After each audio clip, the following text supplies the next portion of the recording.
Good afternoon to all of you. Although Sameer did not introduce me, I'd like to introduce myself. I belong to the Congress Party. I'm a certified anti-national.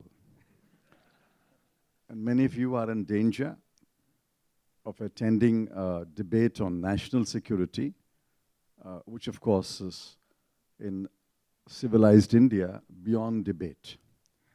So if you've braved a Sunday afternoon, scorching sun and come here, be prepared for worse. Let me thank General Hooda for preparing this report. But of course, it is a beginning. And I'm glad General Hooda said it's not the perfect document. It's a beginning. Much more has to be done. Much more has to be done outside government, and much more has to be done by those who are in government to give shape to each one of these issues so that we have a coherent policy on national security. I want to just make 3 or 4 points. Firstly, war is not an option. And anyone who makes any section of India believe that war is an option is actually misleading the Indian people. We build strong armies, I believe, General Hooda, we build strong armies not to win a war, but to avoid a war.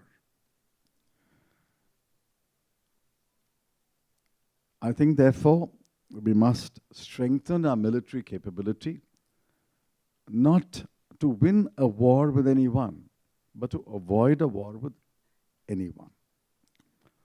I think if that is kept in mind, many things will fall in place. Unfortunately, in recent times, there has been a lot of chest thumping and drum beating and flexing the muscles as if India has to be prepared to go to war. At the same time, I agree that countries which are not friendly with us would also be doing the same thing. They will be building their military capability. Again, I believe sane voices in those countries will tell the leadership there, we build our military capability not to go to war or win a war, but to avoid a war. So I think we should keep that in mind while we define our policy on national security and build our military capabilities. The second point that I wish to make is, we are in a neighborhood, barring China, we are in a neighborhood where every country is a developing country. India, Pakistan, Bangladesh, Nepal, Bhutan. We are not even a middle-income country. India is not yet a middle-income country. We are a lower middle-income country, they say. Now, therefore, we can't aspire to do things which are beyond our economic capacity.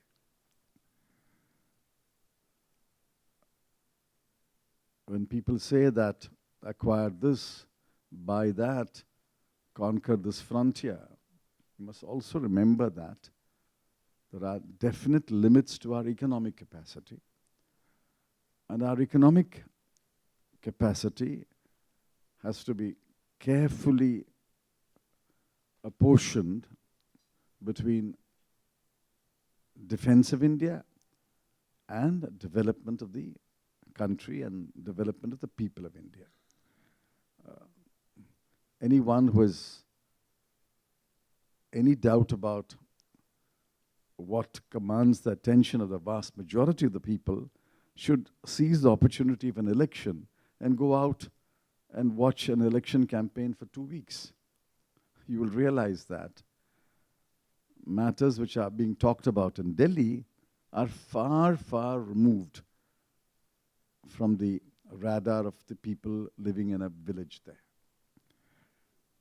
And therefore, while we can aspire to be a great power, we must remember that we are limited by the fact that we are a growing economy and we have still a long way to go to even become a middle-income country.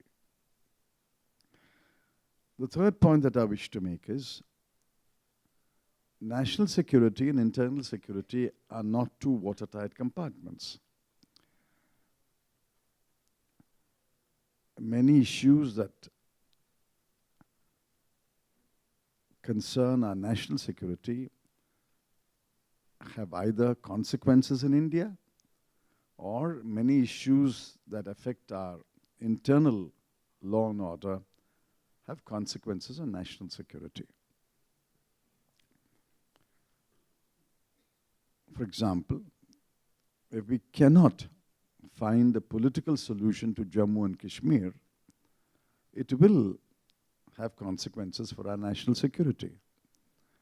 If we cannot resolve the Naga problem, it will have consequences for our national security.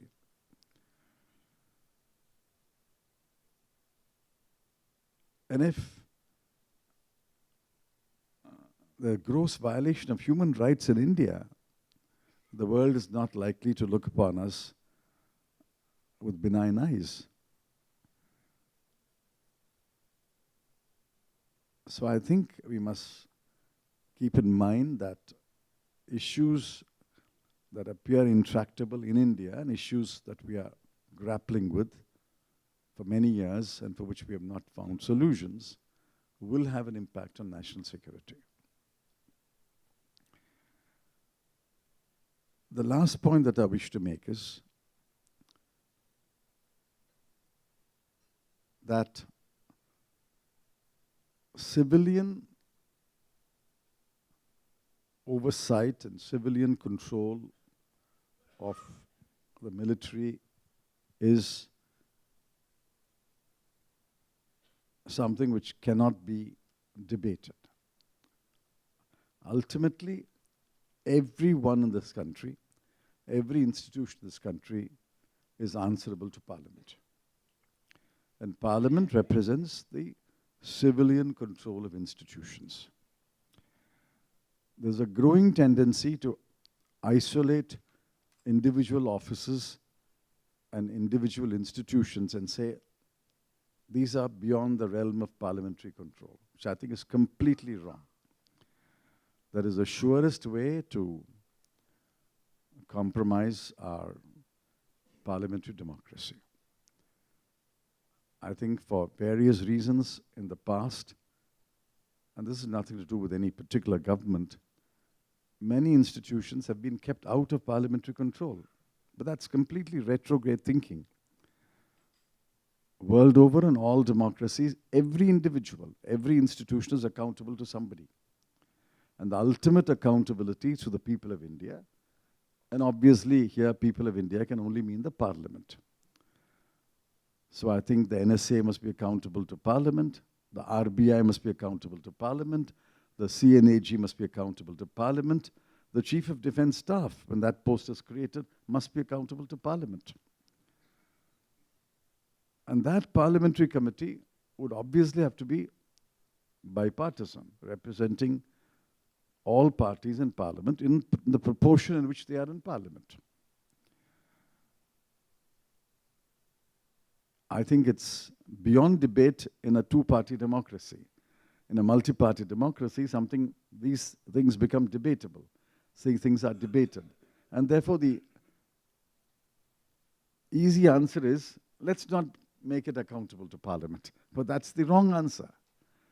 Merely because we're a multi-party democracy rather than a two-party democracy, that doesn't mean Parliament is the final authority and to which everybody must be accountable. I mean, whatever General Hooda has said in his report, with great respect, nothing is new. All that he has done is bring all of that together in one report and ask people to focus on these issues so that we can have a coherent policy on national security. There are, of course, nuances which are important. I think some of the aberrations that have taken place in the recent past, the recent years, have to be corrected. Did you know that the National Security Advisory Board was in limbo for about 18 months? Then it was truncated. And then it was partially restored. Now, what kind of a national security policy is this when the whole board is in limbo for 18 months? There was no board. And then it was truncated, reduced to, I think, 4 members. And then it's been restored partially. This kind of whimsicality must be avoided. I have only one matter on which I would like to differ with General Hooda. I agree with him that one-off cross-border action or one-off airstrikes is not going to change Pakistan.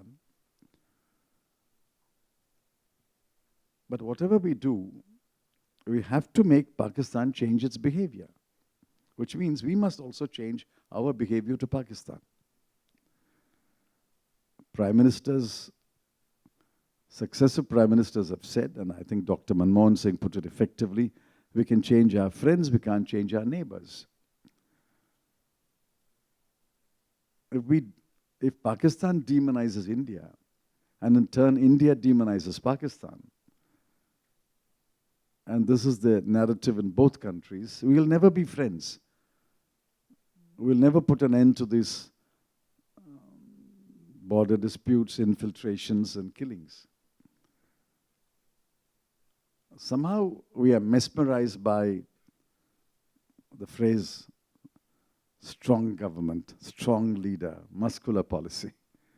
But the real test is that on the ground, there have been more infiltrations in 2018 than in the last 15 years. More successful infiltrators in the last 15 years. More civilian casualties in 2018 than ever before. More military casualties in 2018 than ever before. So how do you claim that this policy is a success? And in a sense, we are forbidden to ask these questions. We are threatened if you ask these questions. But without asking these questions, you can never replace a bad policy with a good policy. You must ask questions. In fact, more and more people should ask questions. If fewer people ask questions, then bad policies will become entrenched.